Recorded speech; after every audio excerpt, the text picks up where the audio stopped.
क्या हाल चाल है आप सभी के। मेरा नाम है अक्षय शर्मा, देख रहे हो हमारा बहुत ही ज़्यादा प्यारा सा चैनल साइको प्रोडिजी। और अगर आप देख रहे हो कि मैं इतनी देर तक ऐसे क्यों कर रहा था, तो मैं लाइव जाने का वेट कर रहा था।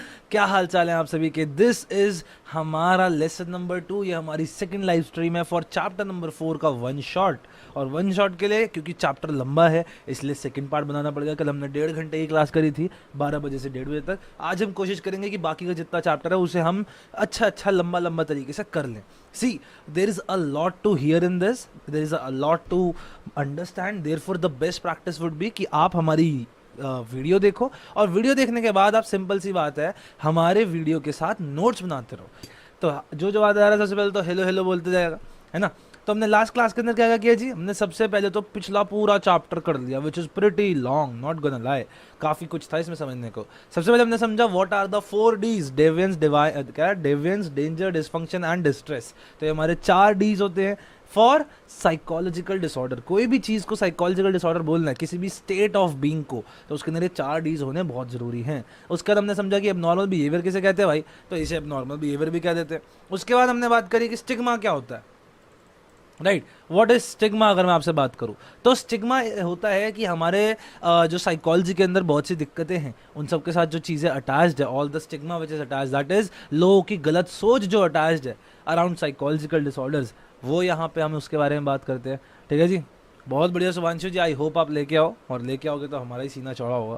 हिस्टोरिकल बैकग्राउंड की बात करी थी हमने थोड़ी सी, कि भैया सबसे पहले तो भूत पिशाच निकट नहीं आवे, महावीर जब नाम सुनावे, that is super natural approach. लोगों को लगता था कि लोगों के साथ जो ये डिवाइंट बिहेवियर हो रहा है, या अजीबोगरीब बिहेवियर हो रहा है, that used to happen due to भूत प्रेत, सुपर नेचुरल और मैजिकल फोर्सेज है जो इस इंसान के अंदर है, और उस वजह से उसको ये दिक्कतें आ रही है।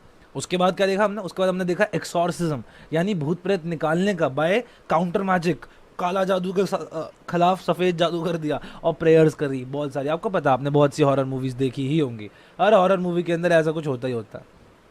फिर हमारे पास बायोलॉजिकल ऑर्गेनिकल अप्रोच थी कि भैया ये इंसानों के बायोलॉजी को उससे कनेक्ट करता है, ठीक है। उसके बाद हमारे पास क्या है, साइकोलॉजिकल अप्रोच। साइकोलॉजिकल अप्रोच क्या है, problem due to deficiency in the way the person thinks feel.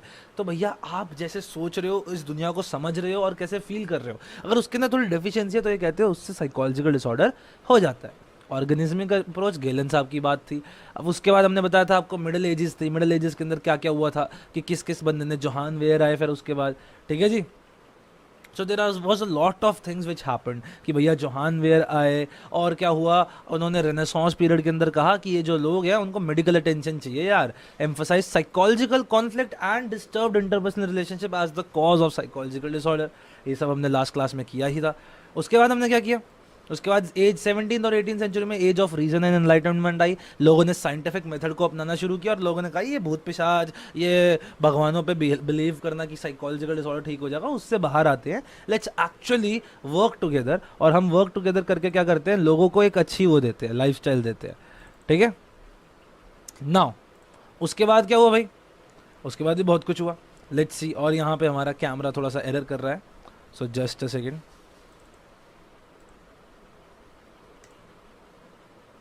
या वी आर बैक अगेन, ठीक है। तो कभी कभी बीच में कैमरा थोड़ा सा एरर कर जाता है, तभी आपने देखा होगा कि मैं अटका हुआ था, ठीक है जी। तो साइको प्रोडिजीज ने बहुत धमाकेदार टर्म 1 का रिजल्ट दिया है। हमारे 6 स्टूडेंट्स हैं जिन्होंने 100%, 35 आउट ऑफ 35 स्कोर किया था। That is a really great score. तो आपको पता होगा यार, this is what we do, this is what we are. Psycho prodigies are actually shining बहुत अच्छे से, ठीक है।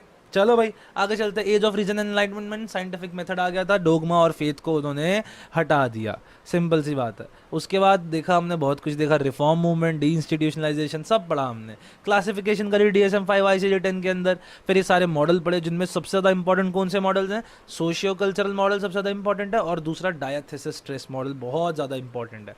ये तो बहुत ही ज़्यादा इंपॉर्टेंट है बाकियों के कंपेरिजन में। हमने पढ़ा व्हाट आर न्यूरोट्रांसमीटर्स। आज से ये है हमारा आज का topic, that is schizophrenia.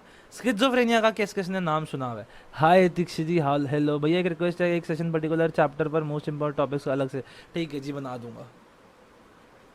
Rohit ने कहा है कि भैया आपकी वजह से टर्म 1 में 31 आए थे, that is so good Rohit, और आपको बताना चाहिए था हमें उसी टाइम पे, हम आपके बारे में हमारे चैनल पे ज़रूर डालते, but you did not talk about it, तो अगली बार से ज़रूर बता देना। सुभांशु जी हाँ, 2 बार लिखने की जरूरत नहीं है, मैं पढ़ लेता हूँ, कोई टेंशन की बात नहीं है। ठीक है, don't spam the chat, okay, एक दो बार लिख दो काफी है।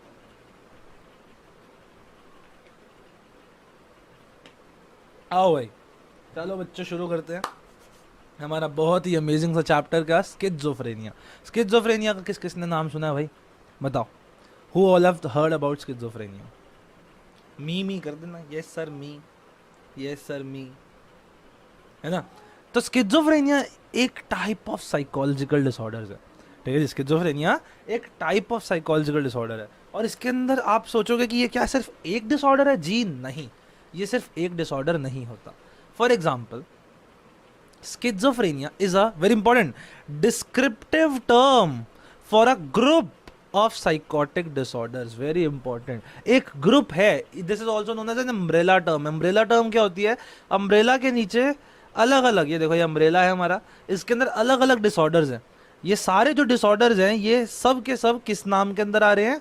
schizophrenia के अंदर आ रहे हैं। एग्जाम्पल क्या है? सबसे पहले तो schizophrenia itself is there, तो हमारे पास स्किज़ोफ्रेनिया है, ठीक है जी। फिर हमारे पास आ जाता है स्किज़ो अफेक्टिव डिसऑर्डर, ये आपको पता नहीं होनी चाहिए, बस मैं आपको बता रहा हूँ, ठीक है जी। एक होता है स्किज़ोफ्रेनिफॉर्म डिसऑर्डर, है ना,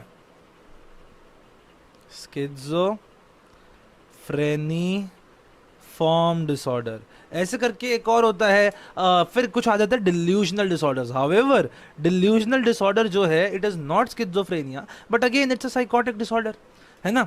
वो साइकोलॉजिकल डिसऑर्डर ऐसा है। स्किज़ो अफेक्टिव के अंदर क्या होता है कि उप्स आई एम लेट, कोई नहीं करिश्मा जी आ गए आप, ठीक है। स्किज़ो अफेक्टिव बड़ा इंटरेस्टिंग है। स्किज़ो अफेक्टिव में स्किज़ोफ्रेनिया प्लस मूड डिसऑर्डर, यानी ईदर डिप्रेसिव और मैनियाक, यानी ईदर बाइपोलर और डिप्रेसिव सिम्टम्स साथ में होते हैं। It is called as schizoaffective. बस बता रहा हूँ एडिशनल इन्फॉर्मेशन के लिए, ताकि आपको पता हो कि स्किज़ोफ्रेनिया सिर्फ एक डिसऑर्डर नहीं है, there are multiple disorders under it, ठीक है।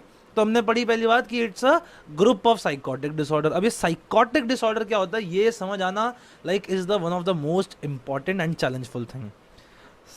साइकोटिक का मतलब होता है डिसऑर्डर इन विच साइकोसिस ऑकर्स, ये शब्द भी लिख लो, डिसऑर्डर इन विच साइकोसिस ऑकर्स। अब व्हाट इज साइकोसिस, यही हम कहते हैं साइकोसिस कहते हैं। सो साइकोसिस क्या होता है भैया? Psychosis is the disorder in which hallucination and delusion occur with disturbed thinking. This is super damn important. Like these are the three pillars of psychotic disorders. अगर कोई भी disorder है जिसे हमें psychotic कहना है ना, तो ये तीन चीजें उसके अंदर तो होनी ही चाहिए।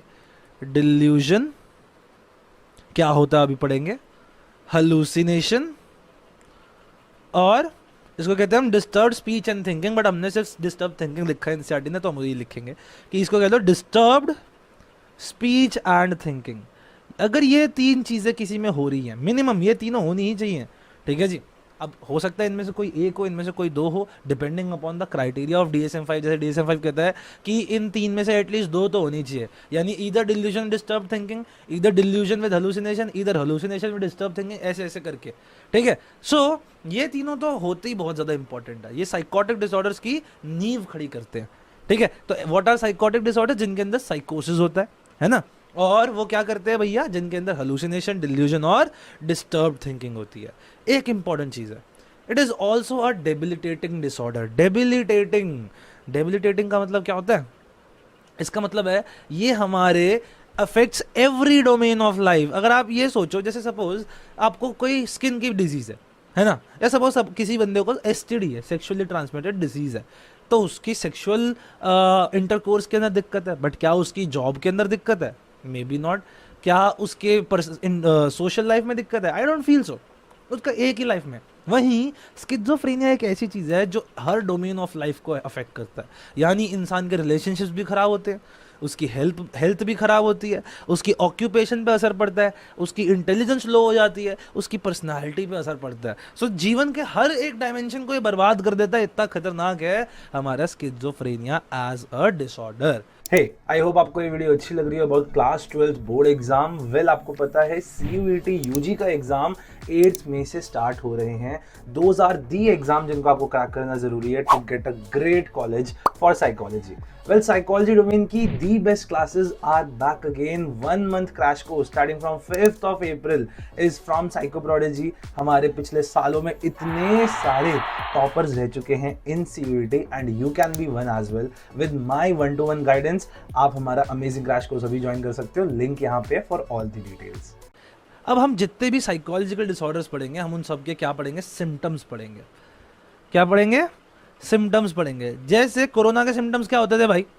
क्या होते थे कोरोना के सिम्टम्स? कि भैया आपको सांस कम आ रही है, हवा सही नहीं आ रही, आपको टेस्ट चला गया, स्मेल चला गया, है ना। All of this is corona के सिम्टम्स। सिमिलरली स्किज़ोफ्रेनिया के अब हम सिम्टम्स पढ़ते हैं। अब भैया क्या क्या स्किज़ोफ्रेनिया के होते हैं? Fever, exactly right. चलो, तो स्किज़ोफ्रेनिया के 3 प्रकार के सिम्टम्स होते हैं। That is positive symptoms, positive मतलब पॉजिटिव का साइन प्लस आईवी लगा दिया, नेगेटिव सिम्टम्स और साइकोमोटर सिम्टम्स, यानी ब्रेन और मसल से रिलेटेड। ये हमारे मसल से रिलेटेड यानी हमारी मूवमेंट रिलेटेड है ये, ठीक है जी। ये हमारे पॉजिटिव सिम्टम्स, ये हमारे नेगेटिव सिम्टम्स। क्या मतलब क्या होता है इन तीनों का, आओ देखते हैं। पॉजिटिव का मतलब होता है, देखो 2 + 2 दैट इज 4, राइट। जब हम कहते हैं 2 + 2 = 4, विच मीन्स कि भैया आपको एक चीज समझ आ चुकी है कि ये दो चीजें कुछ ऐड हो रहा है।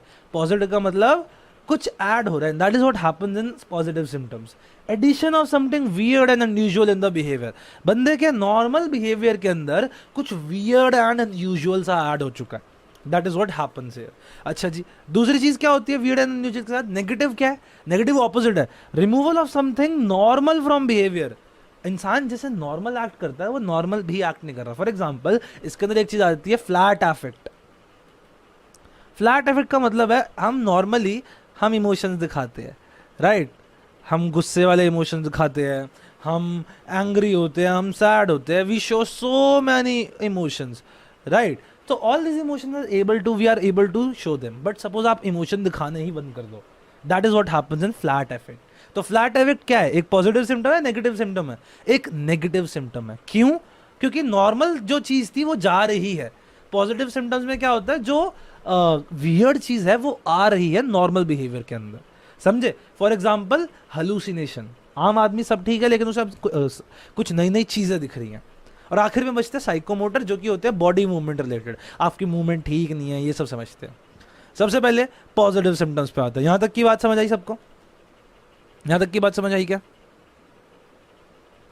चलो, तो अब समझते हैं व्हाट आर पॉजिटिव सिम्टम्स। तो positive symptoms bizarre addition to a person's behaviour 4 होते हैं: hallucination, delusion, disorganized speech and thinking and heightened perceptions। एक एक करके पढ़ते हैं। तो क्या क्या है हमारे पास? Delusion, hallucination, disorganized speech and thinking and heightened perception। Delusion क्या होता है? बहुत इंटरेस्टिंग चीज है। अच्छा मेरे को एक बात बताओ, आप लोगों ने कभी बूढ़े लोग देखे? ठीक है जी, अगर मैं आपको दिखाऊं, आपने कभी बूढ़े लोग देखे हों तो इन बूढ़े लोगों की एक बड़ी खासियत बात होती है, ये हमेशा सोच रहे होते हैं कि कोई ना कोई हमारे घर वाले ना हमारे को लाइक अपने निकालना चाहते हैं, ये मेरी सारी प्रॉपर्टी ले लेंगे, है ना, ये मेरे को मारना चाहते हैं, ये मेरी सारी प्रॉपर्टी लेके ले लेंगे। ठीक है जी, स्किज़ोफ्रेनिया बेटा, स्किज़ोफ्रेनिया स्पेलिंग से लिखो, ठीक है। आपने देखा कभी these guys talk like this कि मेरे बच्चे ना मेरे को मेरे घर से निकालना चाहते हैं, मैं जानता हूँ इनकी नज़र है मेरे सारे की सारी प्रॉपर्टी के ऊपर। कभी ना कभी किसी ना किसी के दादा दादी ज़रूर ऐसे करते ही करते हैं, है ना। This usually happens. ये why does it usually happen? Because it's a type of delusion. What is it? It's a type of delusion. आओ भाई दिखाते हैं आपको क्या है भैया ये डिल्यूजन है। डिल्यूजन क्या होता है? एक बिलीफ होता है, मैं कोई चीज मानता हूं, मैं मानता हूं, I believe in God is my belief, है ना।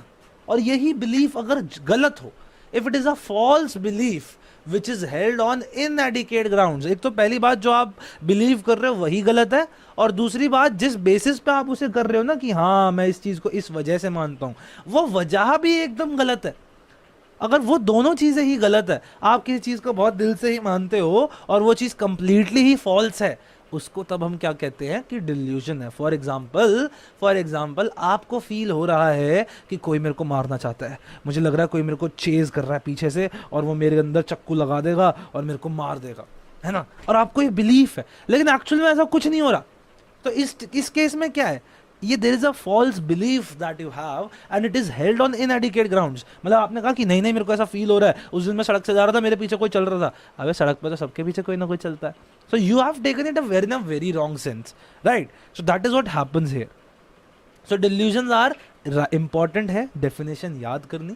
फॉल्स बिलीफ, झूठा बिलीफ जिसको हेल्ड फर्मली, अच्छे से पकड़ा हुआ है हमने, ऑन इनएडिक्वेट ग्राउंड्स, ऐसे ऐसे हमारे रीजंस पे जो फेक है, जो गलत रीजंस है। समझे ये बात? So that is what we call about delusions. अब there are 4 types of delusion. होते तो वैसे और भी हैं, बट आपके लेवल पे 4 टाइप्स ही पढ़ने जरूरी है। पहला है डिल्यूजन ऑफ परसिक्यूशन। क्या है भैया? पहला, delusion of persecution. Delusion of persecution कहता है कि the person believes that he or she is being plotted against and spied upon. इसके खिलाफ कोई षड्यंत्र रचा जा रहा है, मेरे खिलाफ, मेरे को लोग मारना चाहते हैं, है ना, और लोग मेरे को जान के विक्टिमाइज, यानी मेरे को जान के लोग वो कहते हैं बलि का बकरा बना रहे हैं। लोग मेरे खिलाफ षड्यंत्र रच रहे हैं, कोई मेरे पे स्पाई कर रहा है, मैं जानता हूँ कोई मेरे पीछे चल रहा है। This is delusion of persecution. लोग मेरे को परसिक्यूट करना चाहते हैं। मोस्टली ये ओल्ड पीपल के साथ आप नॉर्मली देखते हो, जरूर होता है कि मेरे बच्चे तो मेरी सारी प्रॉपर्टी लेके जाना चाहते हैं, मैं जानता हूँ मेरे को मार देंगे, मैं जानता हूँ मेरे को ये अकेले छोड़ देंगे। ठीक है, so this is what is called as delusion of persecution. अगली चीज पे चलते हैं, डिल्यूजन ऑफ रेफरेंस। इस बंदे को लगता है कि the person attaches personal meaning to actions of others, objects और इवेंट्स। वाह वाह, दूसरों के एक्शंस को पर्सनल मीनिंग दे देता है। फॉर एग्जाम्पल, अरे तुमने देखा वो सिद्धू मूसेवाला को जो गोली मारी है ना, भाई भाई मैंने ना परसों ही ये बोला था कि भाई मेरे को लग रहा है कि कोई बड़ा सिंगर मर जाएगा, और ये देखो हो गया। सो ये क्या हुआ? Is it a right belief? It is a good belief? Not at all. It's a fake belief which is held एकदम अच्छे से ऑन इनएडिक्वेट ग्राउंड्स, राइट? इसको रखा जाता है, and that is what happens in it. बंदा अपना personal meaning attach कर रहा है दूसरों की बातों को। अबे तेरे को पता है 9/11 का बॉम्ब ब्लास्ट पता है क्यों हुआ था? अबे भाई मेरे सपने में आया था, ऐसा कुछ इसलिए हुआ था। अबे तेरे को पता है वो मोमोज वाले ने मोमोज क्यों महंगे कर दिए? अबे भाई मैंने अपने सपने में उससे बात करी थी। अबे तेरे को पता है मैंने एक बार सोच लिया था। क्या है ये? पता है उसने महंगे क्यों कर दिया? क्योंकि उसको पता चल रहा कि मेरे पास पैसा ज़्यादा आ गया, इसलिए उसने महंगे कर दिए मोमोज। समझ रहे हो? What does it mean? कि बंदा पर्सनल मीनिंग लगा रहा है दूसरों के एक्शन को, जो कि एक्चुअल में है भी नहीं ऐसे। और उस बंदे ने मोमोज के रेट इसलिए बढ़ाया क्योंकि महंगाई बढ़ रही है, लेकिन तुमने क्या बना लिया? हाँ उसको पता चल रहा है मेरे को आज मम्मी ने पॉकेट मनी दी है, इसलिए उसने रेट बढ़ा लिए। समझ रहे हो? तो that is what delusion of reference is. समझ आई बात? आगे चलते हैं। Delusion of grandeur. ग्रैंडियोर में ग्रैंड आता है। ग्रैंड का मतलब the person believes they have special, they are specially empowered. भाई उनको ऐसा लगता है कि मैं सुपरमैन हूँ, मैं बैटमैन का भतीजा हूँ, मैं कोई भी हूँ, मेरे पास बहुत शक्तिशाली ताकतें हैं, मैं इस पूरी दुनिया को बदल सकता हूँ, I can do everything and anything I want. ये होता है इनका बिलीफ मेरे अंदर। और लिटरली केस स्टडी ऐसी आती भी हैं। एक बार I guess CBSE sample paper में भी थी कि Rohit thinks that he is a superman, so he takes a क्या कहते हैं उसे, aeroplane to New York and goes there, gets a dress and says कि I will save New York from the aliens. ये क्या है भैया? ये डिल्यूजन है। कैसा डिल्यूजन है? Delusion of grandeur. कोई बंदा सोचता है कि मैं तो इस देश का प्रधानमंत्री बन चुका हूँ। क्या है ये? डिल्यूजन ऑफ ग्रैंडियोर है। क्या है भैया ये? Delusion of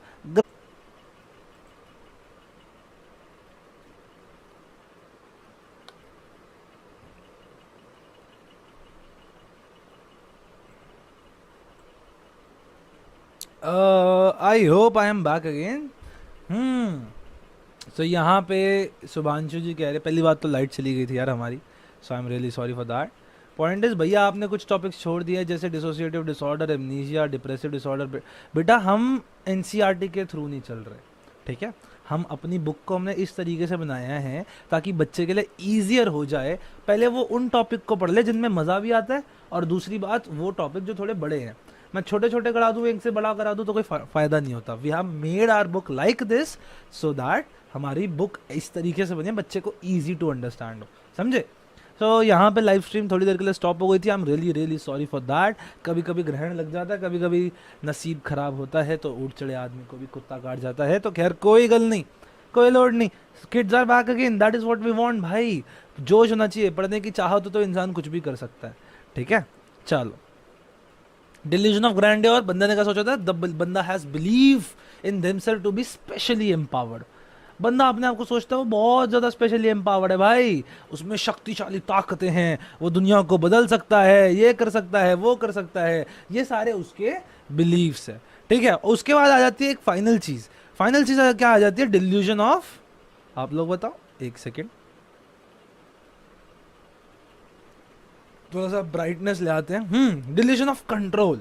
delusion of control क्या कहता है, believe that their person believes that their actions, feelings and even thoughts, all of them are controlled by others. अरे बाप रे, बाकी लोग उनके मेरे थॉट्स, मेरे को लग रहा है कोई और मेरे दिमाग में थॉट्स डाल रहा है, मैं ये थॉट्स नहीं रखता है, ये किसी और ने डाले हैं, ऐसा पता नहीं मेरे साथ क्यों हो रहा है, पता नहीं है मेरे को ऐसे क्यों करा जा रहा है, मेरे को लग रहा है मेरे को कोई और ताकतें कंट्रोल कर रही है, something is happening with me. समझ रहे हो, ऐसी चीजें अगर कोई बंदा बोलने लग जाए, दैट इज वॉट वी से कि उस बंदे को डिल्यूशन ऑफ कंट्रोल हो चुका है, कोई और मेरे थॉट्स को कंट्रोल कर रहा है, मैं ये जो चीज सोच रहा हूँ मैं खुद नहीं सोच रहा, किसी और ने मेरे दिमाग में डाली है। बताओ, ऐसी ऐसी चीजें is what we call as delusion of control.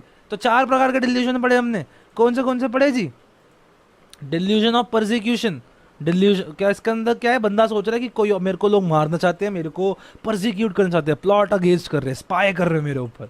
फिर डिल्यूजन ऑफ रेफरेंस, कि लोगों का जो भी लोगों के एक्शन है उसके पीछे कोई ना कोई मेरा पर्सनल मीनिंग है, चाहे उसमें हो ना। उसके बाद delusion of grandeur, person believes themself to be specially empowered, मेरे पास शक्तियां हैं, मैं रावण का भाई हूं। डिल्यूजन ऑफ कंट्रोल, कि मेरे दिमाग में जो भी आइडियाज आ रहे हैं ये सब कोई और डाल रहा है मेरे दिमाग में। समझे, यहां तक की बात समझ में आई। Well, you have started CUT UG psychology की प्रेप, लेकिन you still don't know what are the best MCQs जो कि क्वेश्चन पेपर में आएंगे। CUT UG advance test series by Psycho Prodigy is the only test series that you need, and test series is the most important thing. देखिए, CUT UG advance test series में total 30 हमारे mock test है, जिसमें 20 तो सिर्फ chapter wise ही हैं और बाकी के 10 फुल सिलेबस हैं। ये जो क्वेश्चंस हैं वो ट्राइड एंड टेस्टेड है, पिछले 3 साल में काउंटलेस टॉपर्स इन टेस्ट को करके आए हैं। You can be one as well. Join our test series, link is in the description. No need to say sorry, hi sir, hi Tom and Jerry ji, जो भी है ये टॉम एंड जेरी, क्योंकि नाम समझ नहीं आते। एंड हाँ, तुम्हारा देखा था मैंने, can't wait yet you did not come in the next class. हाँ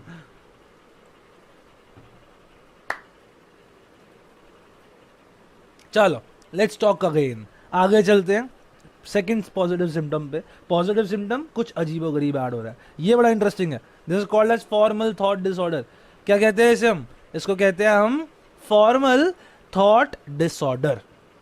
फॉर्मल थॉट डिसऑर्डर क्या कहता है हमें, फॉर्मल थॉट डिसऑर्डर हमें कहता है कि इस बंदे के थॉट्स के और स्पीच के अंदर बहुत दिक्कत आ जाती है, थॉट्स एंड स्पीच के अंदर बहुत ज़्यादा दिक्कत आ जाती है। It makes the communication extremely difficult, ये हमारी कम्युनिकेशन को बहुत ज़्यादा एक्सट्रीमली डिफिकल्ट बन जाता है। For example, losing association, also known as derailment. Derailment का मतलब है going off track from the topic. जैसे मैं आपसे बात करूं कि अच्छा और बताओ करिश्मा आप सही हो, आप कहोगे हाँ, मैं कहा हाँ ठीक है, अच्छा आपने देखा वो गुजरात टाइटंस जीत गए, अच्छा जी, फिर उसके बाद आपने देखा वो हाँ आजकल फुटबॉल तो काफ़ी अच्छा चल रहा है, हाँ मैंने देखा था अभी योगी जी ने वो शिलान्यास किया है, बहुत सही, मतलब बहुत सही, अच्छा मेरे घर के पास इतने बढ़िया तंदूरी मोमोज मिलते हैं ना, मैं तुम्हें क्या बताऊँ, ओए होए तुमने देखा बिग बॉस का नया सीजन आने वाला है, अरे यार सिद्धू मूसेवाला मर गया, बहुत बुरा हुआ, क्या हो रहा है ये, मैं कुछ भी बोले जा रहा हूँ, है कि नहीं? Am I sticking on one topic? Not at all. I am going off topic again and again. नई चीज़ों पे जाए जा रहा हूँ. That is, I am constantly shifting my topic. क्या कर रहा हूँ मैं? Constantly shifting the topic of conversation. इसको क्या कहते हैं? Derailment. ट्रेन है, ट्रेन पटरी पे होती है भैया, पटरी से अलग हो गई, एक मोड़ आया, मैं उत्थे गड्डी छोड़ आया, तो भैया ट्रेन पटरी से अलग हो गई, छू ट्रेन, एंड इस वजह से डी रेल हो गई। तो हमारी थॉट्स की जो ट्रेन है, अगर वो पटरी से उतर गई तो कहीं पे भी पहुंच जाएगी, किसी के खेतों में पहुंच जाएगी, किसी के शहर पे पहुंच जाएगी। That is what happens here so much. ये भैया इतनी ज्यादा ऑफ टॉपिक चला जाता है बंदा that the normal structure of thinking is muddled and becomes illogical। भैया नॉर्मली बंदा सोच ही नहीं पाता और उसकी बातें इतनी इलॉजिकल हो जाती है कि क्या ही बात करे। ठीक है, तो ये क्या होता है भैया, ये होता है हमारा नियोलॉजिज्म। उसके बाद इन्वेंटिंग न्यू वर्ड, अच्छा सॉरी, ये होता है हमारा डीरेलमेंट। नियोलॉजिज्म पे आते हैं, इन्वेंटिंग न्यू वर्ड्स और फ्रेजेस। जैसे उसने कहा, अरे तुम्हें पता है कि उड़ते हुए कौए को तो पंछी भी पर नहीं मार पाते। ठीक है जी, तो ये बहुत बढ़िया, थैंक यू कशिश जी। तो उड़ते हुए पंछी को तो कौवे भी पर नहीं मार पाते, ये है, ये क्या है, ये तो मैंने कभी सुना नहीं। कहता है मैंने बनाया, तुमने नहीं सुना? अच्छा, तो जी तो पता है वो खाओ मनी खन पड़ो चलते कहाँ चलते हैं, खाओ पल्ली कली पड़ो, है? अरे वही वो खाओ पल्ली मड़ी करो। अबे ये कौन सी जगह है? अबे तेरे को नहीं पता? आपने गूगल सर्च किया, ऐसी कोई जगह ही नहीं थी। उस बंदे ने बोला लेकिन है, मैं बता रहा हूँ, मैंने तो नाम, मैंने सुना है नाम, बट ऐसी कोई जगह नहीं है। Because the person invented new words, invented new phrases. ठीक है जी। टॉम एंड जेरी जी, अपना सही नाम बताओ पहले तो। अगर आपको पीडीएफ चाहिए तो बेटा इसका पीडीएफ तो नहीं मिल सकता, because this is our book. What you can do is go on Amazon. Actually Amazon वाले ही बता देता हूँ, सिंपल सी बात है। आप अमेजोन पे जाइएगा, यहाँ पे साइकोलॉजी स्टडी मटेरियल साइकोप्रोडिजी की तरफ से मिल जाएगा। इस समय 50 रुपीज़ का डिस्काउंट है, 550 की मिल रही है। psychoprodigy.in/store पे आपको 520 की मिल जाएगी। इस बुक के अंदर सारे हैं, और अभी जो लेटेस्ट एडिशन इसका आया है, जो लोग अभी खरीदेंगे उनको चैप्टर नंबर 8 एंड 9 के भी मिल जाएंगे नोट्स, जो कि हमने फ्रेश डाले हैं। ठीक है जी भैया। लाइक फेकू फ्रेंड नहीं, अरे फेंकने वाले फ्रेंड्स नहीं, फेंकने वाली बात नहीं है यार। ये बंदा कुछ भी नया नया बोल रहा है, ऐसे शब्द जो डिक्शनरी में ही नहीं है, समझ रहे हो? नियोलॉजिज्म, नियो मतलब न्यू, लॉजिज्म मतलब वर्ड्स मेकिंग। तो नए वर्ड्स बना रहा है वो अपने आप, जबकि ऐसा कोई वर्ड्स है ही नहीं। तो डीरेलमेंट, बार बार चले जाना एक ऑफ द टॉपिक। नियोलॉजिज्म, नए शब्द बनाना। परसेवरेशन का consistent and inappropriate repetition of the same thought. अच्छा सुधांशु जी, मैं आपसे हाँ, तो रोहित जी आप एक बार बताओ, जैसे तुम्हारे फेकू फ्रेंड्स है ना, तुम्हारे बहुत बढ़िया बढ़िया फेकू फ्रेंड्स है। अच्छा हाँ, तुम्हारे फेकू फ्रेंड्स हैं, ठीक है, मतलब तुम्हारे पास एक कोई फेकू फ्रेंड्स है, राइट?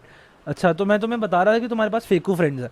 हाँ ठीक है, चलो ठीक है, तो तुम्हारे भी फेकू फ्रेंड्स होंगे। अच्छा, तुम्हारे फेकू फ्रेंड्स नहीं है? अच्छा, उसके भी फेकू फ्रेंड्स है। अबे क्या कर रहा हूँ मैं? What I am doing is I am consistently repeating the same thought again and again so that ये भैया inappropriate हो चुका है, समझ रहे हो? मैं सेम चीज़ को बार बार बोले जा रहा हूँ, उस वजह से इतनी वो हो गई है, इनअप्रोप्रिएट बात हो गई है, मजा ही नहीं आया, समझ ही नहीं आया, कुछ हो ही नहीं रहा। कम्युनिकेशन की जय जय हो गई। तो कम्युनिकेशन की जय जय हो गई परसेवरेशन से भी। 3 चीज़ें हैं। क्या क्या है हमारा फॉर्मल थॉट डिसऑर्डर के अंदर? सबसे पहले तो डीरेलमेंट, भैया ऑफ द टॉपिक कितना जा रहे हो कि कोई टॉपिक ही नहीं बच रहा। नियोलॉजिज्म, नए शब्दों का खोज कर रहे हो, ऐसे शब्द जो इस दुनिया में होते ही नहीं। परसेवरेशन, आप कंसिस्टेंटली एक ही थॉट को इतना रिपीट कर रहे हो कि वो अजीब हो जाता है। ठीक है जी, ठीक है।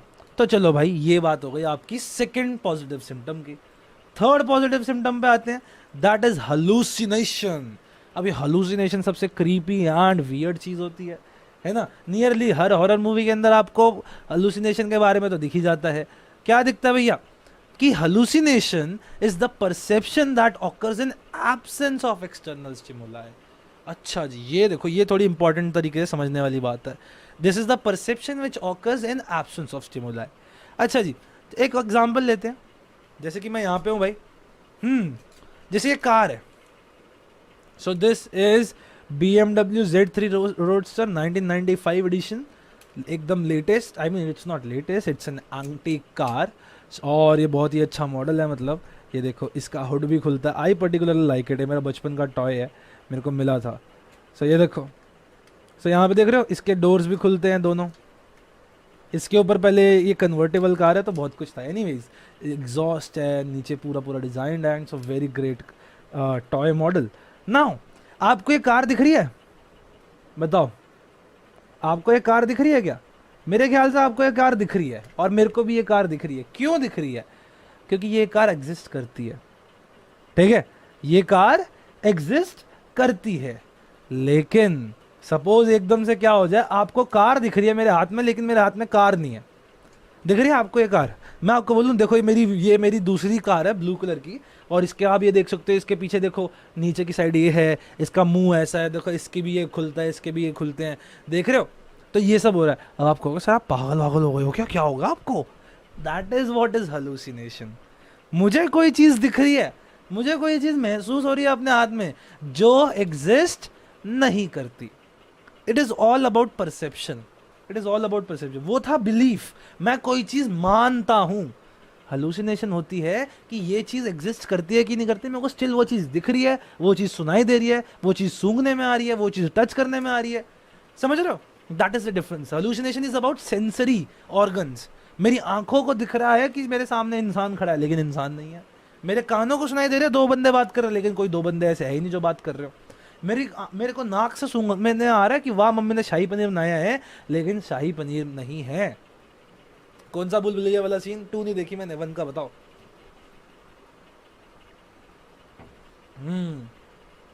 ठीक है, तो this is what is hallucination and it's pretty easy to understand, pretty easy to do. क्या क्या होता है हलूसिनेशन के अंदर, आओ देखते हैं।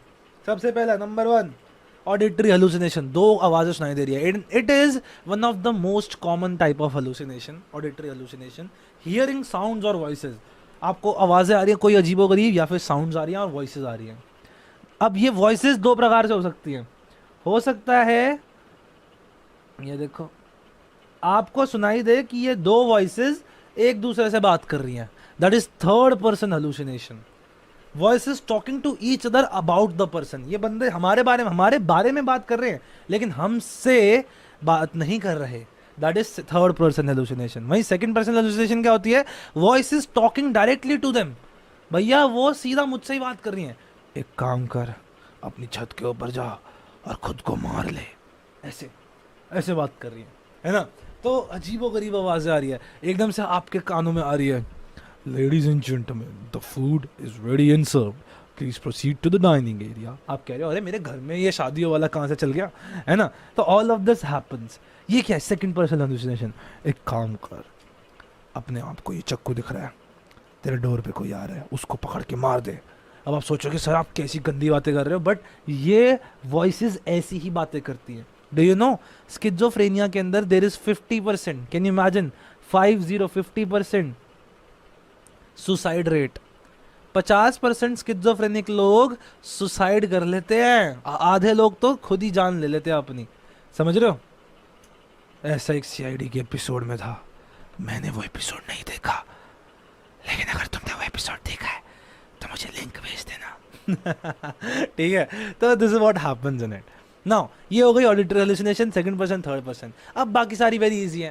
टैक्टाइल हेलुसिनेशन, कुछ टिंगलिंग एंड बर्निंग सेंसेशन हो रही है। देखो ऐसे वाली नहीं होती कि मेरे हाथ में गाड़ी फील हो रही है, नहीं, आपको फील हो रहा है कि आपके कहीं से पेट में से बहुत सारा खून बाहर आ रहा है, आपको दर्द हो रहा है एक्सट्रीम, आपको लग रहा है कि आग निकल रही है आपके अंदर से, आप पूरा शरीर जल रहा है आपका, दैट इज टैक्टाइल हेलुसिनेशन।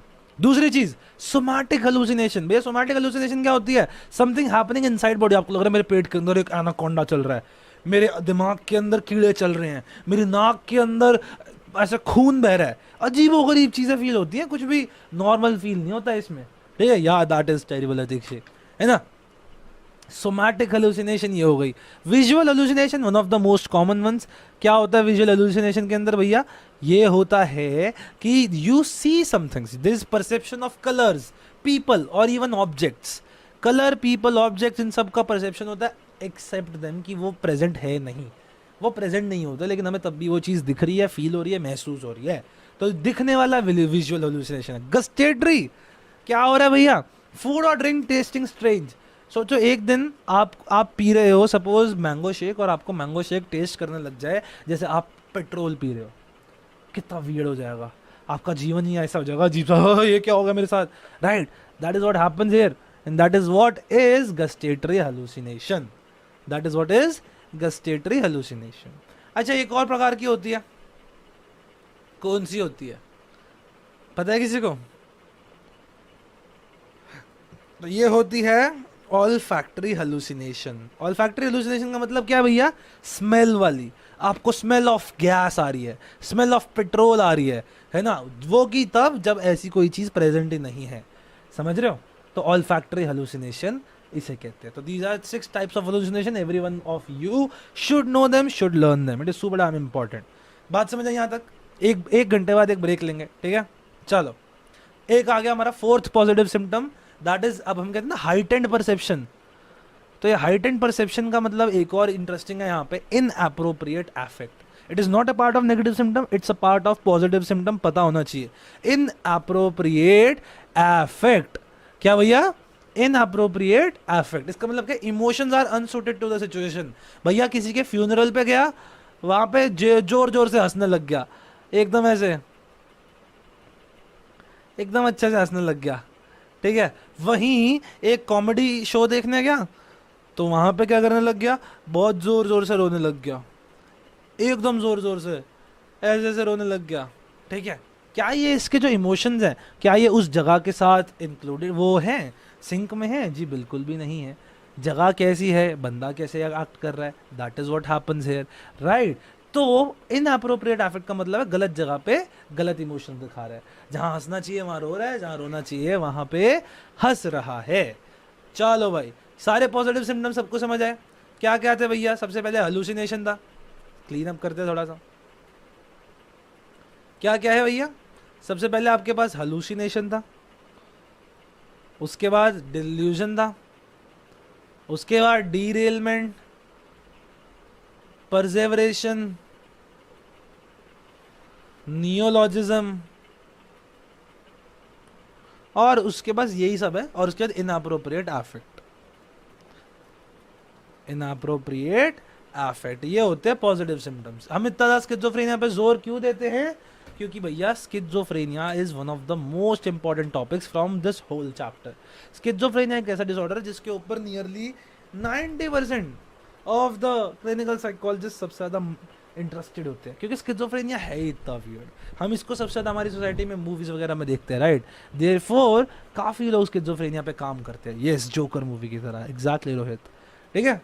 चलो भाई आगे चलते हैं, अब हम बात करेंगे नेगेटिव सिम्टम्स की। Well you want to make a career in psychology, लेकिन बहुत कंफ्यूज हो कि बीए साइकोलॉजी करूँ, बीएससी साइकोलॉजी करूँ, कौन से कॉलेज से करूँ। वेल मेरे टाइम पे भी ये सेम इशू था और कोई भी नहीं था मेरे को ये गाइडेंस देने के लिए। I had to find my own way, but you don't have to, क्योंकि मैं लेके आया हूँ आप लोगों के लिए अमेजिंग काउंसलिंग सेशंस, जिसमें आप 30 मिनट्स या 1 आवर के लिए मेरे साथ लाइव 1-to-1 बैठ सकते हो with your parent as well if they want to join in, and हम साथ में बैठ के डिस्कस करेंगे about your whole career in psychology. Is it best fit for you, what is the money that you can earn, कौन से college से करना चाहिए, और which kind of psychologist you can become. So if you want to get in a counseling session with me, link is down in the description and also in the comment section. Negative symptoms का मतलब क्या होता है ये बताओ? अभी बताया था मैंने आपको, what is the meaning of negative symptoms. जिसने ये बता दिया उसको मेरी तरफ से तालियां। बताओ, what is the meaning of negative symptoms? भैया वाटर ब्रेक प्लीज। हाँ तो मैंने पी लिया भाई पानी, thank you so much. Deficits in behaviour, not just deficit, इसको आप कह सकते हो removal of something normal from the behaviour. जिस तरीके से बोला उस तरीके से याद करोगे तो इजीली याद होगा, है कि नहीं? तो removal of something normal from the behaviour is what we call as negative symptom. क्या क्या आते हैं भैया? Minus behaviour. अरे भाई क्या बेहतरीन बातें बोल रहे सब। माइनस क्या? माइनस ऑफ क्या? माइनस क्या भाई? माइनस क्या? माइनस क्या? नहीं तो देखो ये मैंने बार बार बोला है, सोशल विड्रॉल। देखो ये सब तो होते हैं, मैं आपसे डेफिनेशन पूछ रहा हूँ, समझ रहे हो? आप मुझे बता रहे हैं बीमारी क्या है, मैं आपसे पूछ रहा हूँ उसके सिम्टम्स क्या हैं।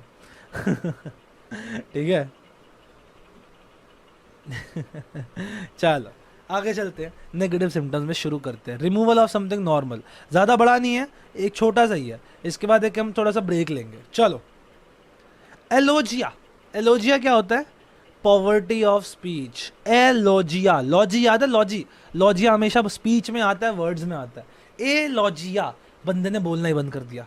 Reduction in speech and speech content. पहली बात तो बोल कम रहा है, दूसरी बात जो बोल रहा है वो भी छोटा सा है। तो पहली बात तो पूरे दिन ऐसे बैठा हुआ है। मम्मी ने पूछा बेटा बाहर जाएगा? हाँ। अच्छा एक काम कर, तू बाहर से दूध ले आ। हाँ बस, this is the amount of speech they are giving. So alogia का मतलब है पॉवर्टी ऑफ स्पीच, गरीबी आ गई है भैया स्पीच में, स्पीच ही नहीं है उस बंदे के पास, समझ रहे हो? यानी वो बोल बहुत कम रहा है और जितना वो बोल रहा है वो कंटेंट बहुत कम है। अब आ जाते हैं एफेक्ट, ब्लंट, शार्प, इसकी बात करते हैं। What is a blunt pencil? Does anyone know what is a blunt pencil? बताओ, what is a blunt pencil?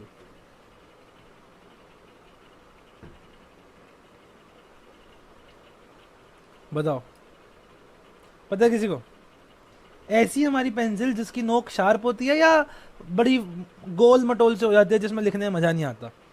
For example ये पेन देखो, जो शार्प नहीं है, एब्सोल्युटली राइट। ये जो पेन है हमारे पास, ये पेन इस वक्त ब्लंट है या शार्प है? बताओ। ये पेन ब्लंट है या शार्प है? इस समय ये ब्लंट है। शार्प कब हो जाता है ये देखो, ये शार्प होगा अब, बूम। अब इसके ऊपर एक पॉइंटी सी निब आ चुकी है, देख रहे हो? This pointy see nib makes it sharp. Now this sharp thing can actually write good. समझ रहे हो? देखो पेन मेरा कितना शार्प हो चुका है। So this sharp pen can write good. अब ये ब्लंट है, तो सिमिलर चीज़ है भाई। जो ब्लंट चीज़ है, जो ब्लंट पेंसिल होती है, उससे लिखा कम जाता है, शार्प पेंसिल से ज़्यादा तेज़ लिखा जाता है। बस यही बात है। अगर मैं कह रहा हूँ एक आम आदमी के जो अफेक्ट है, that is a sharp pencil की तरह। यानी हम जब नॉर्मली इमोशन दिखा रहे हैं तो हम एकदम, हमारी इमोशंस की पेंसिल शार्प है। तो ब्लंट पेंसिल का मतलब क्या होगा? यानी ब्लंट अफेक्ट का मतलब क्या होगा? बताओ, ब्लंट अफेक्ट का मतलब क्या होगा? कि भैया जितना वो पेंसिल लिखती थी उससे कम लिख रही है, यानी लेस दैन नॉर्मल इमोशंस होंगे।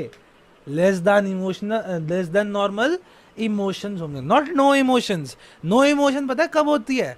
जब आपकी पेंसिल की नोक टूट जाती है। लो जी, कभी ऐसा हुआ पेंसिल की नोक टूट गई, अब पेंसिल लिख ही नहीं सकती? अगर आपके ब्लंट अफेक्ट है, वो कम है लेकिन वो खत्म नहीं हुए हैं। वहीं आपकी जब पेंसिल की नोक टूट जाती है तो क्या होता है भाई? आप लिख ही नहीं सकते, that there is no emotion at all. बस यही चीज़ है यहाँ पे जो होनी है।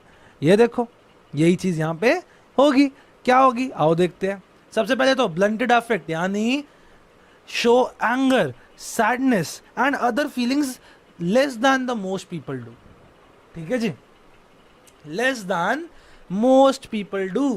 लोग अगर हा हा हा क्या करते तो होते हैं, अगर लोग ऐसे कर होते हैं तो ऐसे होते हैं, बस इतना सा। वहीं अगर कोई पूरी तरीके से इमोशन दिखाना ही बंद कर दे तो वो बहुत ही वियर्ड सिनेरियो हो जाएगा और इंसान रोबो बन जाएगा। इंसान ऐसे एक्ट करेगा। बच्चा पैदा हो गया तब भी, बच्चा मर गया तब भी, पत्नी मर गई तब भी, कोई इमोशन नहीं दिखा रहा वो बंदा। That is what is flat affect. What is it? That is flat affect. भैया आपकी पेंसिल की नोक कंप्लीटली टूट गई, कंप्लीटली टूट गई, तो फ्लैट हो चुकी है आपकी पेंसिल। ये देखो, ये आपकी पेंसिल फ्लैट हो चुकी है जी। That is your flat affect. समझ आई मेरी बात? यहाँ तक की नेगेटिव सिम्टम समझ आए। और आखिरी एक है एवोल्यूशन। एवोल्यूशन बड़ा इंटरेस्टिंग है। Inability to start and complete a course of action. भैया ये कोई भी काम जीवन में पूरा कर ही नहीं पाते, इनसे होता ही नहीं। इनसे कहोगे ब्रश कर ले, ये टूथपेस्ट तो ब्रश पे लगाएंगे लेकिन उसे अपने मुंह तक नहीं लेके आ पाएंगे। इतनी ज़्यादा दिमाग, जिंदगी में कंडीशन खराब हो चुकी है। अब आपको समझ में आ रहा है क्यों इसे डेबिलिटेटिंग डिसऑर्डर कहते हैं। आप इनसे कहोगे जूते पहन लो तो इनसे लेसेस टाई नहीं होंगे, आप इनसे कहोगे शर्ट पहन लो तो इनसे बटन बंद नहीं होंगे। इनसे कोई भी एक काम पूरा होता ही नहीं खुद से। एवोल्यूशन बहुत कम केसेस में आता है, but dam when it comes ये काफ़ी ही ज़्यादा ख़राब सिम्टम होता है। ये बात आपको पता होनी चाहिए। ठीक है, उसके बाद आगे चलते हैं साइकोमोटर सिम्टम्स पे। ये आ जाते हैं हमारे नेगेटिव के बाद साइकोमोटर। ये 3 प्रकार के, making weird body postures and gestures. Simple सी बात है, साइकोमोटर है तो ये लोग अजीबोगरीब तरीके से चलते फिरते हैं, इधर उधर हिलते डुलते हैं। ये सब काम स्किज़ोफ्रेनिया का सिम्टम है, विच इज़ साइकोमोटर सिम्टम। अब क्या सिम्टम्स होते हैं भैया ये? आओ देखते हैं। सबसे पहले तो कैटाटोनिक स्टूपर, दूसरा कैटाटोनिक रिजिडिटी, और तीसरी है कैटाटोनिक पोस्चरिंग। ये जो कैटाटोनिया होता है, कैटाटोनिया एक extreme form of psychomotor symptom है जो होती है 3 प्रकार की है। पहली चीज catatonic stupor, remain motionless and silent for long stretch of time. Motionless है,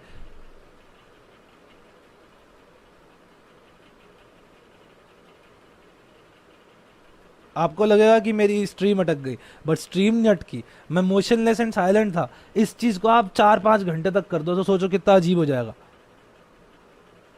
है ना। तो दैट इज, ये क्या होता है, catatonic stupor, remain motionless and silent for hours, ठीक है, फॉर आवर्स। अच्छा जी, उसके बाद क्या होता है, catatonic rigidity, maintain rigid upright posture for hours, अपने हाथ पैर पूरे पूरे स्ट्रेच कर लेते हैं, ऐसे आसमान में हाथ है, पैर एकदम जमीन से ऊपर उठ चुके हैं, एकदम मसल सारी टाइट हो चुकी हैं, और ऐसे घंटों तक खड़े हैं, एकदम ज्यादा घंटों तक खड़े हैं ऐसे। सोचो कितना अजीब है ना। देख के क्या लगेगा, बोट है भैया ये, ऐसा लगेगा कि इस बंदे की पूरी बॉडी अकड़ चुकी है, बट ऐसा हुआ नहीं है, तो खुद करके रखते हैं। और आखिरी चीज क्या है भैया, कैटाटोनिक पोस्चरिंग। कैटाटोनिक पोस्चरिंग क्या है भैया, maintain weird awkward bizarre postures for hours. Awkward और बिजार पोस्चर है जो उन्हें घंटों तक अपना रहे हैं। कैसे भैया, कुछ भी उल्टा सीधा करेंगे, ऐसे वैसे कुछ भी कर लेंगे, उसको रखेंगे अपने पैरों को सर के ऊपर, हाथों को जमीन पे रख के चलेंगे, कुछ भी अजीबोगरीब कर सकते हैं भाई, इनका कोई भरोसा नहीं है। That is catatonic posturing. तो कैटाटोनिक स्टूपर रिमेन रहते हैं motionless and silent for hours. Catatonic rigidity, एक अपराइट पोजीशन लॉन्ग समय तक बना लेते हैं। और कैटाटोनिक पोस्चरिंग, दैट इज बंदा ऑकवर्ड और वियर्ड पोजीशन को बनाए रख रहा है घंटों तक के लिए, ठीक है जी। क्या कर रहा है वो, घंटों तक अपना रहा है। तो डेवलपमेंटल एज होती है 0 से 18 साल। ऐसा कोई भी डिसऑर्डर जो 0 से 18 साल की उम्र में हो रहा है बच्चे को, सिर्फ इसी उम्र के बीच में होता है, अंडरस्टैंड दैट। ये डिसऑर्डर इसी समय होते हैं, ठीक है जी।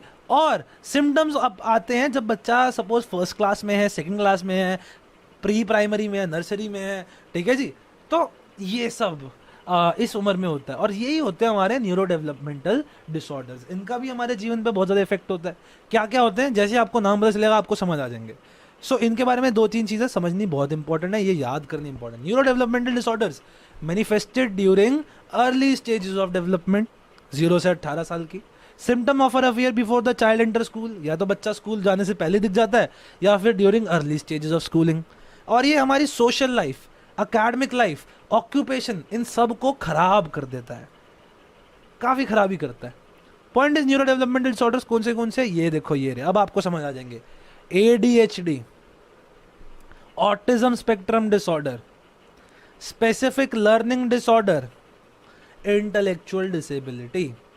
समझ रहे हो, intellectual disability, IQ below what, बताओ, IQ below what is called as intellectual disability, क्या होती है वो।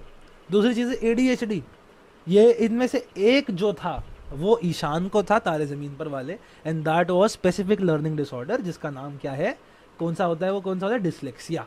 उसको डिस्ग्राफिया भी था कहीं ना कहीं, बट डिसलेक्सिया हम ज्यादा कहेंगे, ठीक है। चलो, IQ below 70, absolutely right Dikshit, हाँ जी एकदम सही Rohit ji. IQ below 70 is intellectual disability. चलो भाई, एडीएचडी से शुरू करते हैं। Attention deficit hyperactivity disorder, ADHD, 2 शब्द है, दोनों शब्दों को एक एक करके पढ़ेंगे।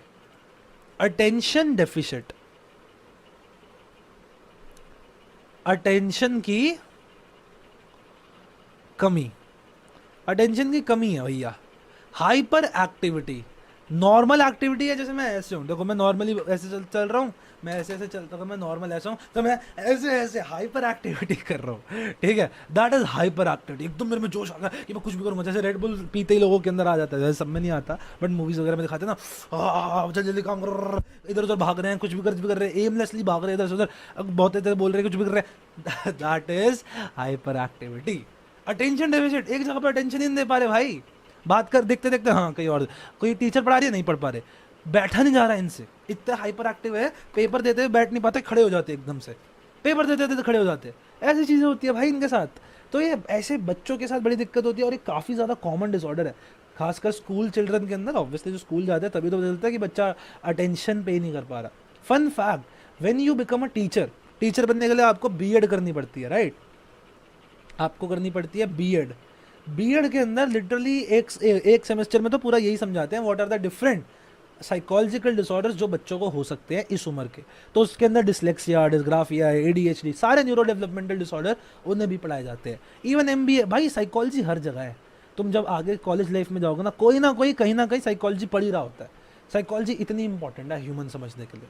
अब अटेंशन की कमी 2 प्रकार से हो सकती है, इधर बंदा इनअटेंटिव हो जाए या वो इम्पल्सिविटी शो करे। इन अटेंटिविटी, दूसरा इम्पल्सिविटी। अटेंशन की कमी, पहली बात। इन अटेंटिव, क्लास के अंदर अटेंटिव नहीं है, यानी find it difficult to maintain mental effort during work और प्ले। भाई पढ़ने में भी दिमाग नहीं लग रहा और खेलने में भी दिमाग नहीं लग पा रहा बंदे का। बताओ भाई, ऐसी हरकत हो रही है बेचारे के साथ। बेचारा कितना परेशान, ना पढ़ाई का, ना लिखाई का, और ना कुटाई का, ना पेल पा रहा, ना खेल पा रहा, ना झेल पा रहा। तो this is what happens with these kids, find it difficult to maintain mental effort during work और प्ले। अच्छा जी, उसके बाद और क्या होता है, they difficult to follow instruction.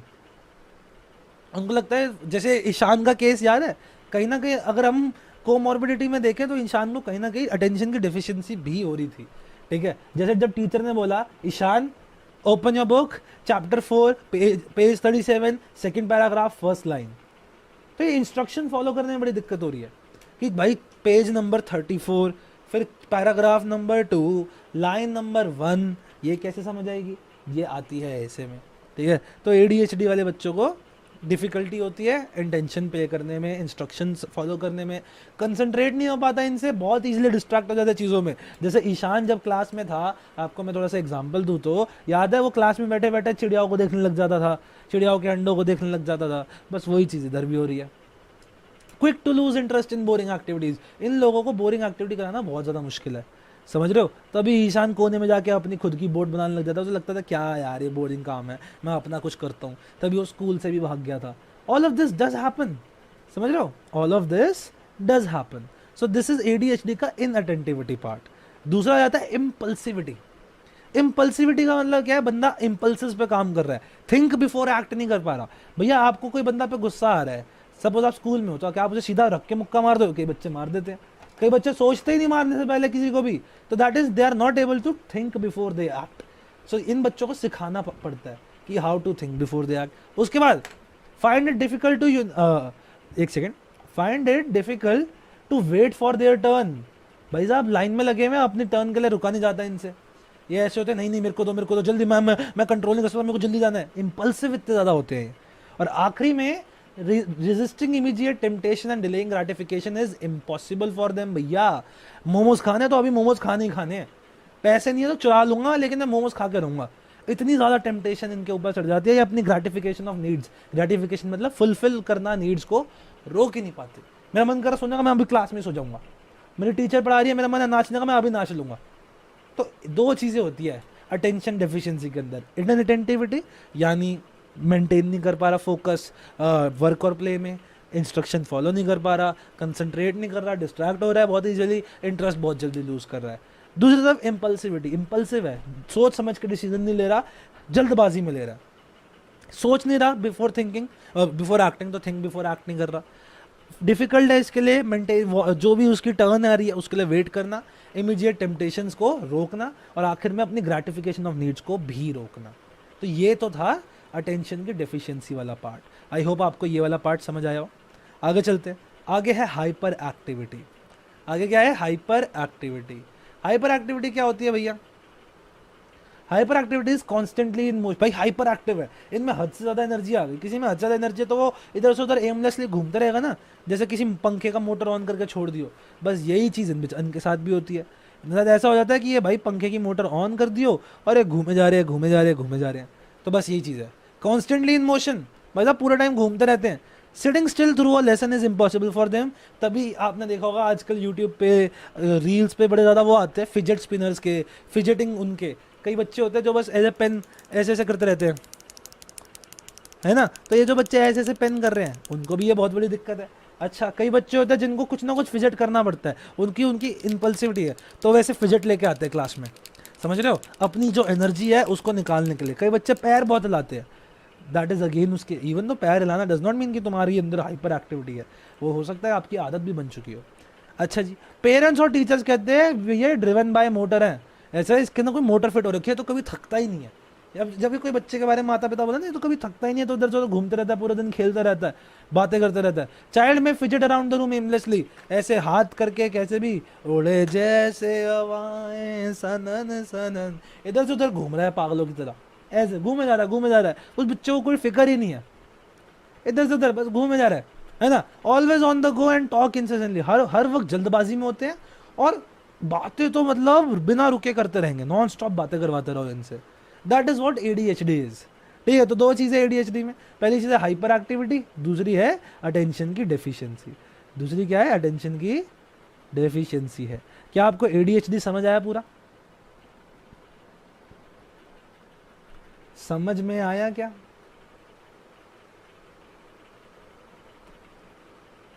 मैं तेरे बाद में आया क्या?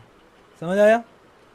All right, so only 2 are watching right now भाई। मोस्ट ऑफ द बच्चों का सैचुरेशन पॉइंट आ चुका है, आई कैन सी दैट। ठीक है, समझ आया? यस भैया, बहुत बढ़िया बेटा। यही तो एफर्ट्स होते हैं जो तुम्हारे एक्चुअली वर्थ इट होते हैं। ये ऐसे ही बच्चे जो इस समय पढ़ रहे हैं वही आगे। भैया थोड़ा डिफिकल्ट था, इट्स नॉट डिफिकल्ट, दोबारा देखो, पीछे जाओ, दोबारा देखो, नोट्स को रेफर करो, अपने आप समझ आ जाएगा। कोई डिफिकल्ट वाली चीज़ नहीं है, बहुत ईजी है। ऑटिज्म स्पेक्ट्रम डिसऑर्डर बहुत ज़्यादा फेमस डिसऑर्डर है। नियरली हर किसी को ऑटिज्म का नाम पता होता है, लेकिन समझ नहीं, पता ही नहीं कि ऑटिज्म होता क्या है। ऑटिज्म को समझना बहुत इंपॉर्टेंट है। ठीक है, ऑटिज्म को समझना बहुत ज़्यादा इंपॉर्टेंट है। इसकी एक डेफिनेशन है जो थोड़ी ध्यान से समझनी है। इसकी डेफिनेशन में नियरली हर चीज़ आ जाती है। ऑटिज्म और एक इंटेलेक्चुअली डिसेबल्ड और ADHD वाले में दिक्कत पता क्या है? ये it is all about social interactions. Autism वाले बच्चों को ना सोशल इंटरेक्शन में कमी बहुत ज़्यादा आती है। लोगों से बातचीत करने में दिक्कत है, लोगों को समझने में दिक्कत है, लोगों के साथ इमोशन शेयर करने में दिक्कत है ना। बहुत ही एक्टिविटीज़, सोशल एक्टिविटीज़ करने में दिक्कत आ रही है।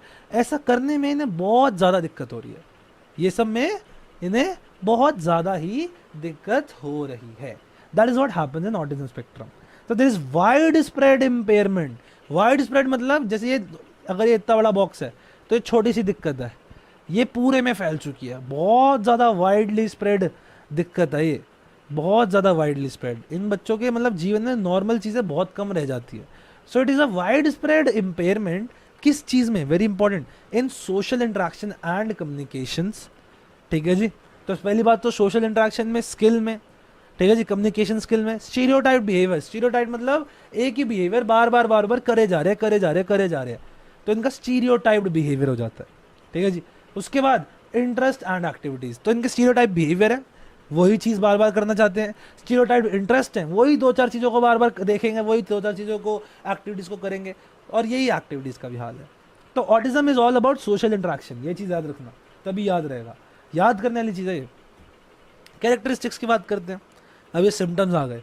देयर इज प्रोफाउंड, प्रोफाउंड का मतलब होता है बहुत ज़्यादा, हद से ज़्यादा, बहुत ज़्यादा ही इनको डिफिकल्टी है इन रिलेटिंग टू अदर्स। पहली बात भैया, लोगों को समझना पड़ता है ना, अगर उनसे बातचीत करनी है तो लोगों से रिलेट ही नहीं कर पा रहे, ऐसा लग रहा है ये तो मेरे जैसा कोई बंदा है ही नहीं, मैं अलग हूँ। Unable to initiate social behaviour, किसी को हाय हेलो भी नहीं बोल पाते। अब ऐसा नहीं बोलना नहीं चाहते, बोल पाते नहीं है बेचारे, इनसे बोला नहीं जाता लोगों से। ठीक है, तो there is profound difficulty in relating to others, they are unable to initiate a social behaviour, seem unresponsive to other people's feeling. Very very important, दूसरे लोगों की फीलिंग्स को लेके ये बहुत ज़्यादा अनरिस्पॉन्सिव से होते हैं। ठीक है जी, मतलब कोई कह रहा है अरे मेरे को बहुत बुरा लग रहा है ये, ओके, मतलब रिस्पॉन्स नहीं देते, मतलब ऐसे एम्पैथी नहीं दिखा रहे, सिंपैथी नहीं दिखा रहे। क्योंकि ये तो रिलेट ही नहीं कर पा रहे। आप किसी की बात पे बुरा क्यों फील करते हो? जब आप उसको रिलेट करते हो, आप उसे समझते हो। ये बेचारे समझ नहीं पाते लोगों को, इनके साथ दिक्कत होती है ये। ठीक है, तो they seem unresponsive to other people's feeling, unable to share experiences और इमोशंस विद अदर। अरे भैया, अपनी ना बात बता पाते हैं, ना अपने इमोशंस किसी को बता पाते हैं। बहुत ही मुश्किल है इनके लिए जीवन। लोगों से कम्युनिकेट करने में दिक्कत है, लोगों को समझने में, खुद को समझाने में दिक्कत है। ठीक है, तो ये सब तो है अंडरस्टैंडिंग प्रॉब्लम्स। ये सब प्रॉब्लम्स कहाँ हैं? ये सब प्रॉब्लम्स हैं अंडरस्टैंडिंग में। और एक आखिरी चीज, ये बड़ा इंपॉर्टेंट है, ये तो आपको पता ही होना, अबे जाना, ये तो आपको पता ही होना चाहिए। That is there is difficulty in starting, maintaining and even understanding relationships. भैया किसी से ना दोस्ती शुरू कर पा रहे हैं, ठीक है जी, ना इंटेलेक्चुअल डिसेबिलिटी अभी पढ़ ही नहीं रहे सुभांशु, तो इसके बारे में जानना क्यों, अभी आगे पढ़ेंगे। ठीक है, so there is difficulty in starting a relationship, किसी से एक नया रिलेशनशिप, नया बॉन्ड बनाने में दिक्कत है, उसको मेंटेन करने में दिक्कत है, और उसे समझने में तो बहुत ही ज़्यादा दिक्कत है। समझ रहे हो? सो that is what happens over here. अच्छा जी, आगे चलते हैं। अब कम्युनिकेशन में क्या क्या दिक्कत आती है? पहली बात, many of them never develop speech. Most of them की बोलने की लैंग्वेज और स्पीच डेवलप ही नहीं होती। अगर इनकी वोकल कॉर्ड्स काम भी करते हैं तो हद से बस इतना कर पाते हैं। मोस्ट ऑफ देम जो बेचारे बोलना सीखते भी हैं, दोज ऑटिज्म स्पेक्ट्रम के डायग्नोस्ड वाले चिल्ड्रन जो सीखते भी है, आप एक चीज समझो, those who do have divined and repetitive speech. क्या भैया डिवाइंड मतलब नॉर्मल नहीं है उनकी स्पीच, कुछ भी अलग अलग सा बोलने लग जाते हैं, और उनकी स्पीच जो है वो रेपिटेटिव होती है। रेपिटेटिव मतलब सेम चीज को बार बार रिपीट करे जा रहे हैं, समझे। दे अब उसके बाद एक और दिक्कत है, पहली बात हो गई स्पीच के अंदर, most of them never develop speech, जो डेवलप करते भी है वो उनके डिवाइंड और रेपिटेटिव। डिवाइंड मतलब नॉर्मल से अलग, ठीक है जी।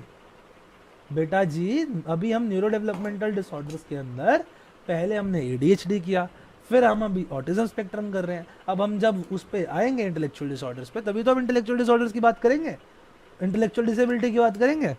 अभी बात ही क्यों करनी, अभी जो चल रहा है उसे पढ़ लो, है ना, आगे पीछे क्यों भागना, जो चल रहा है उसे पढ़ो अभी। Now show narrow patterns of interest, अरे ये दो चार चीजें पसंद है नहीं, उसके अलावा किसी चीज में ना इंटरेस्ट दिखाते हैं ना मजे लेते हैं। Repetitive behaviours, very important, again important, इनके बिहेवियर्स बहुत रेपिटेटिव होते हैं, जैसे lining up objects, stereotype body movement, stereotype मतलब एक ही प्रकार की बॉडी मूवमेंट बार बार, जैसे रॉकिंग ऐसे ऐसे कर रहे हैं, ठीक है, ऐसे ऐसे आगे पीछे जा रहे हैं, करे जा रहे हैं। सो ये क्या हो रहा है इनके साथ, ये इनकी स्टीरियोटाइप्ड बॉडी मूवमेंट है भैया, तो ये चीज़ आपको समझ आनी चाहिए। अच्छा और क्या होता है अगर मैं आपसे बात करूँ तो, दूसरी चीज़ है रेपिटेटिव बिहेवियर, एक चीज़ को बार बार कर रहे हैं, चीज़ों को लाइन से लगाए जा रहे हैं। अब आपको अगर सर ये तो OCD हो सकता है, OCD जैसा है बट ये OCD ही नहीं है, क्योंकि इसमें बाकी सारी चीज़ें भी है। अच्छा जी, अब ये जो काम, ये जो मोटर मूवमेंट कर भी रहे हैं, इनके अंदर भी एक दिक्कत है भैया। पहली बात तो सेल्फ स्टिमुलेटरी है, हो सकती है या वो सेल्फ स्टिमुलेटरी हो या सेल्फ इंजूरियस हो, यानी खुद को मजा दिलाए या खुद को कष्ट भी पहुंचा सकती है। सेल्फ स्टिमुलेटरी मतलब फ्लैपिंग हैंड्स, ऐसे ऐसे ऐसे करने में बड़ा मजा आ रहा है, हाँ इनकी एनर्जी बाहर निकल रही है। सेल्फ इंजूरियस कैसे होती है, दीवार पे सर मारे जा रहे हैं, वो खून आया जा रहा है, एक टाइम पे मरने वाली हालत भी हो गई है, समझ रहे हो। That is what happens with these children as well.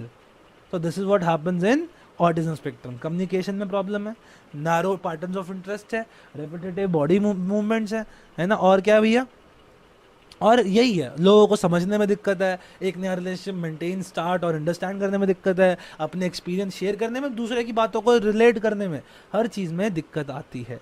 क्या आपको ऑटिज्म स्पेक्ट्रम डिसऑर्डर समझ आया, आप लोग बताइए, do you guys understand it, बताओ समझ में आया क्या।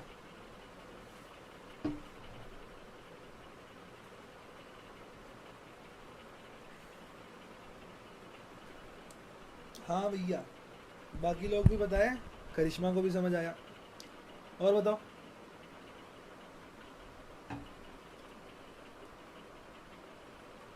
बहुत अच्छे से, गुड गुड। सो हमारे को अभी हो गया ऑटिज्म स्पेक्ट्रम, आगे बढ़ते हैं। हमारी बुक में थोड़े से एक दो डिसऑर्डर आगे पीछे लिखे हैं, जैसे अब एक इसके बाद एंग्जाइटी डिसऑर्डर शुरू हो गए, फोबिया शुरू हो गए, OCD वगैरह, PTSD, ये सब बीच में आ जाता है। तो इन सबको अभी छोड़ के सीधा चलते हैं नीचे, दैट इज इंटेलेक्चुअल डिसेबिलिटी पे। इंटेलेक्चुअल डिसेबिलिटी क्या होती है, same as chapter number 1, specific क्या है भैया, IQ बिलो 70, ऐसे लोग जिनकी IQ 70 से नीचे होती है। आपको इतनी बात तो पता होगी चैप्टर नंबर 1, अगर आपको नहीं पता चैप्टर नंबर 1 के अंदर IQ क्या था, तो भाई साहब पूरा चैप्टर आपको मिल जाएगा हमारे चैनल पे ही, ठीक है जी, वहाँ से पढ़ो। बुक में थोड़ा कंफ्यूजिंग है, आई नो राइट, तभी तो हमने अपनी बुक बनाई है। हमारी बुक का फ़ायदा ही यही है कि बच्चों को ये चीज़ बेटर समझ आए। NCERT अगर ईजी होती तो हमारी बुक की ज़रूरत ही नहीं होती इस दुनिया में, समझ रहे हो। चलो, तो इंटेलेक्चुअल डिसेबिलिटी कितने प्रकार की होती है, 4 लेवल्स होते हैं इसमें, माइल्ड, मॉडरेट, सीवियर और प्रोफाउंड। IQ के इनके मेजर लिखे हुए हैं, उनको उतार लेना, क्या क्या दिक्कतें होती है आपको हमारी पिछली चैप्टर नंबर 1 के 1 शॉट में मिल जाएगा, क्योंकि ये एक ऐसा टॉपिक है जो नियरली सबको पहले से ही आता है। इस टॉपिक को हम इंक्रीज करके नहीं समझाएंगे, बस ये याद रखो, माइल्ड, मॉडरेट, सीवियर, प्रोफाउंड होता है, और चैप्टर नंबर 1 में जितनी बार बातें लिखी हैं उसे लिख लो, बस ये 2 चीज़ें पेपर में लिख दोगे तो अपने आप नंबर मिल जाएंगे पूरे, ठीक है जी। माइल्ड वालों को mild amount of assistant through out their life चाहिए, ठीक है जी। मॉडरेट वालों को क्या चाहिए, सीवियर वालों को क्या चाहिए, आपको अगर वहाँ से समझ नहीं आ रहा तो हमारी बुक के अंदर आपको मिल जाएगा। पेज नंबर मैं बता देता हूँ, पेज नंबर ये देखो, ये रही हमारी psychology hand written study material, ये है इंटेलिजेंस थ्योरीज आ गया, पास मॉडल आ गया। ये देखो जी, ये आ रहा है व्हाट इज आईक्यू वाले पेज पे, पेज नंबर 19 से शुरू है, बट आपका जो ये है intellectual disability, it is on page number 22।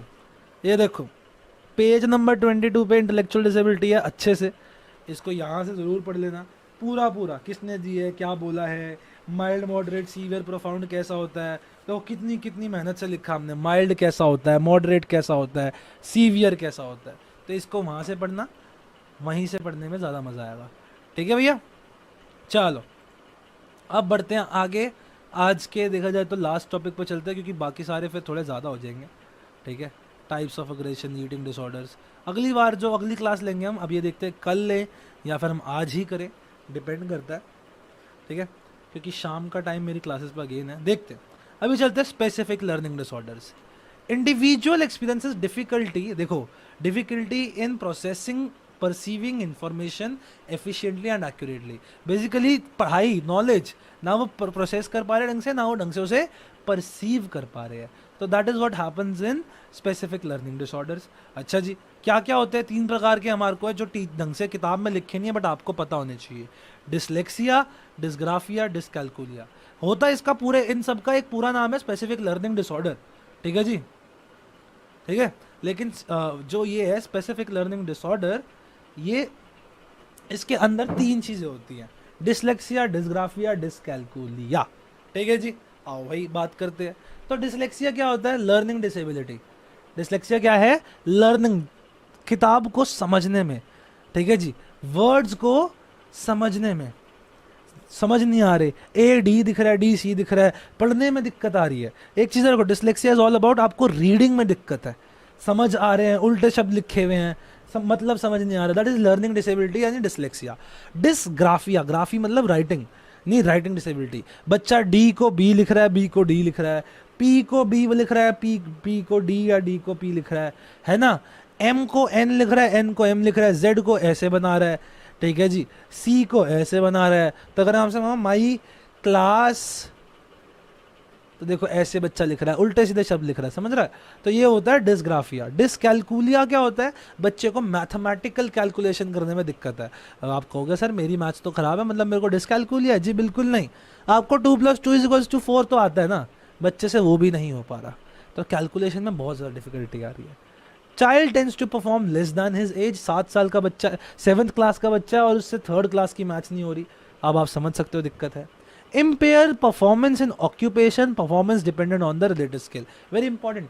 आपकी जब आप ऑक्यूपेशन में जाओगे भैया तो आपको दिक्कत तो आएगी, जब आपके साथ लिखना आ रहा ना, आपको अंडरस्टैंड कर पा रहे शब्दों को, तो दिक्कत तो आएगी ही आएगी, राइट। एंड दिस दिक्कत is what we know as dyscalculia. तो डिसलेक्सिया क्या है? रीडिंग में दिक्कत आ रही है, डिसग्राफिया लिखने में दिक्कत आ रही है, और डिसकैलकुलिया कैलकुलेशन में डिसेबिलिटी आ रही है। यहाँ तक की बात स्पेसिफिक लर्निंग डिसऑर्डर आपको समझ में आया क्या? चलो भाई लोग, मिलते हैं नेक्स्ट क्लास के अंदर। अभी तक के लिए बाय बाय, सायोनारा, ओला अमीगोस, जय हिंद, जय भारत, बाय बाय।